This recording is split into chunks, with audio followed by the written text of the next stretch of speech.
Greetings, Professor. We are Team Champion, and we are here to present our project, Predictive Analytics for the Student Retention. Next slide, please.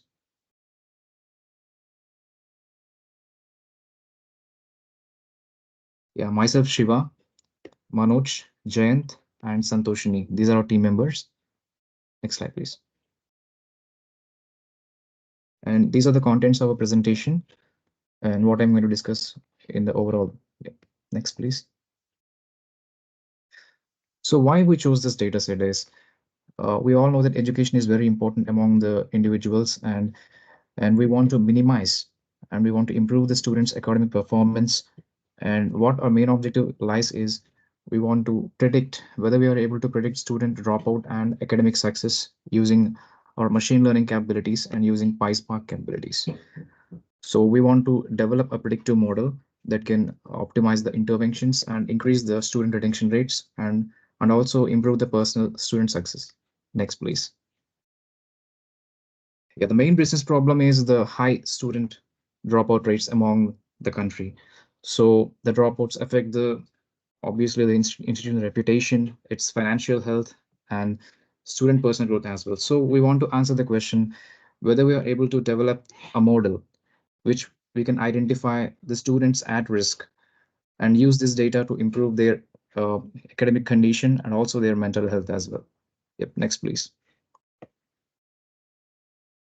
The existing solution for this, they have used the basic machine learning techniques and without the which doesn't support the large scale data, and they also faced issues with the scalability and the performance as well.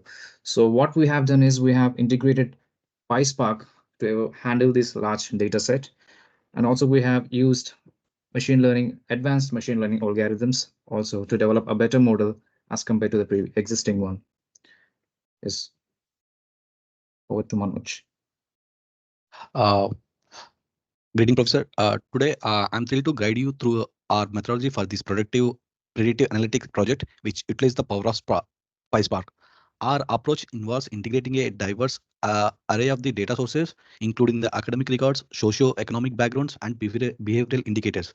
This comprehensive methodology is crucial as it allows us to understand and predict the student retention from the multiple perspective.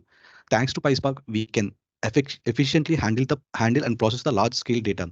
This capability ensures that our predictive models are not only accurate but also scalable and swiftly deployable, which is a essential in a educational setting where timely intervention and can profoundly impact student outcomes. Next slide, please. So let's explore our source of data in greater details. We utilize the student retention and academic success dataset from the UCA Missionary Learning Repository. This dataset is specially designed to support research aimed to reduce the dropouts and failure rates in the higher education. It's a part of a border initiative supported by SAT DAP program from Portugal. This dataset is organized into three categorical classification system, identifying as dropouts, enrolled, and graduate. Such categories is crucial as it is allows to pinpoint the customize the intervention for each student categories, significantly enhancing our project effectiveness. Moving to the next slide. Moving on the attribution information, this slide presents the key data points. We analyze our project. We examine the spectrum of attributes that influence the student retention. This includes the demographical factors such as marital status, nationality, gender, academic indicators like age at enrollment, previous qualification, and provide the valuable insight into the academic foundations and historical histories of the data. We also access the social economic factors, include the whether student or scholarship holder or if there is tuition fee up to the date. So additionally, we consider the external economical factors like the unemployment rate, GDP in the region, as these can significantly impact in as a student educational journey. Thank you. I'll now pass the presentation over to my teammate Santosh. Hi everyone. So now I'm going to tell you about the modeling techniques we used in this project, which are logistic regression, decision tree, and one ensemble technique, which is random forest. So we choose these models because of their which primarily choose logistic regression because of its simplicity and its ability to define the complex relationships between the features and the target variable. And decision tree and random forest can also determine the nonlinear relationships and the complex relationships between the target and the feature variable. And even though decision tree is prone to overfitting, we can minimize this by setting up parameters. So now these are the models we are using to predict the student dropout rate. Now getting over to our metrics. So we have a false positive error and a false negative error, where false positive tells us about what the model is trying to predict, like when the student is actually continuing the studies. What I mean, our prediction will be the student is continuing the studies, but in reality, the student is going to drop out, which is a false positive error. And the false negative error tells us about whether the student is, I mean, our prediction tells that the student will drop out, but in reality, he'll continue the studies. So the one metric we are trying to optimize is false positive error, which means precision for the class zero, which where with label encoding we gave it as a dropout. So we want to optimize our models based on precision, and the consequences of false positive errors are where we will be investing resources on people who don't need them, and we'll be ignoring the people who are in actually need of those resources. So getting back to the model selection, here we have a random forest model with the highest precision, and we have also done hyperparameter tuning for the random forest model, because this will help us optimize the model based on a specific metric, which in our case is precision.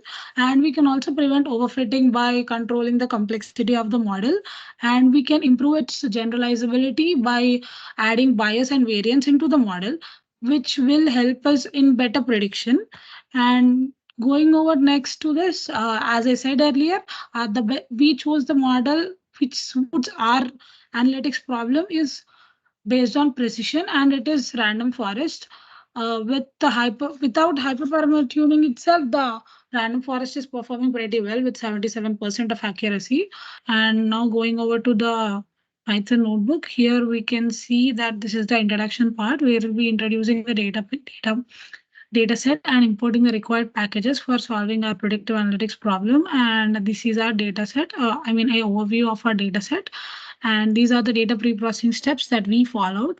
And here you can look at the pre-processing steps we have been through for solving this predictive analytics problem, and the schema changes also required, then which involves the basic machine learning problem architecture, train, test, split, and also selecting the models where we hyperparameter tune the models based on the precision metric. And these are our results, where you can look at all the metrics, which were all the metrics of all the models: accuracy, precision, recall, and FN score. And we can say that the best model based on precision would be random forest. So now I'm going to hand over to my teammate Jayant, who will be explaining the conclusion we have arrived in this project.